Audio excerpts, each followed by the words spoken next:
అంటే నేను అనేది ఏంటంటేనంటే మీరు ఇమాజిన్ చేసుకునో ఊహించుకునో ఈ కోర్సులో బాగుంటుంది అని ఊహించుకోవడం వల్ల మీకు పెద్దగా యూజ్ ఉండదండి.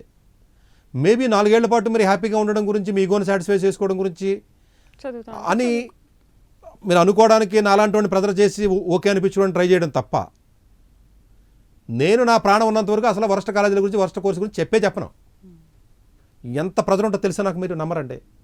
పేర్లు చెప్తే బాగోదు కాబట్టి on the screen the most big చాలా వేల కోట్ల వ్యాపారం చేసి ఇన్స్టిట్యూట్ చేసేవాళ్ళు నెల 2 నెలలు బతిమాలి ఆడిని పట్టుకుని ఇంటి పట్టుకుని మన స్టూడియో వాళ్ళని పట్టుకుని దగ్గరికి వస్తారండి. సార్ ఈ కాలేజీ పేరు చెప్పండి అని, చెప్పండి సార్ మీకు ఎన్ని కావాలితే ఇస్తాను డబ్బులు అంటారండి నన్ను.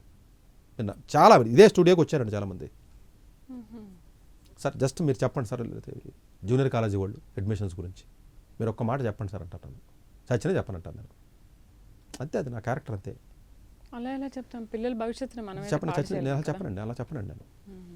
సో ఇది ఇంకా నేను చెప్పడానికి ఇష్టపడిన అంతే. నేను ఇప్పుడు ఇన్ని వందల వేల వీడియోలు చేసి ఉంటాను కదా, ఎప్పుడన్నా ఒక కాలేజీని ప్రమోట్ చేసిన సందర్భం కానీ ఒక ప్రత్యేకంగా లేకపోతే ఇలాగ ఈ కాలేజీకి వెళ్ళండానో లేకపోతే ఇంటర్ ఇక్కడ చదవండానో లేకపోతే ఇంకో చోట చదవడం చాలామంది అడుగుతారు. అయినా కూడా ఆ సమాధానం నేను చెప్పను. చూసారా, చాలామంది కామెంట్స్లో అడిగినా కూడా నేను సమాధానం సైలెంట్గా ఉంటానండి. ఎందుకంటేనంటే ఇప్పుడు నాకు పూర్తిగా తెలియదు దాని గురించి, నేను ఎట్లా చెప్తాను. ప్లస్ ఇంకొకటి ఏంటంటే బాగోదని తెలిసినప్పుడు ఎట్లా చెప్తానండి, బాగోదని అంటాం ఎందుకు అనవసరంగా నేను బ్యాడ్ అవ్వడం ఎందుకు, ఇప్పటికే అవుతున్నాం మనం. అంటే ఆ కోర్సెస్ విషయంలో కాలేజీ విషయంలో అంటే మేబీ మీరు అందరికీ రావు కదా, మీరు అందరినీ దృష్టిలో పెట్టుకోవాలి కదా, చిన్న కాలేజీ కూడా సక్సెస్ అయ్యారు కదా అంటే అవ్వలేదని ఎవరు చెప్తున్నారండి. 100లో 1 ప్రతి చిన్న కాలేజీ వరస్ట్ కాలేజీలో కూడా 100 నలుగురు అవుతారు, మీరు కూడా అవ్వండి, ఎవడొద్దు అంటున్నాను నేను. అవ్వద్దని చెప్పట్లేదు.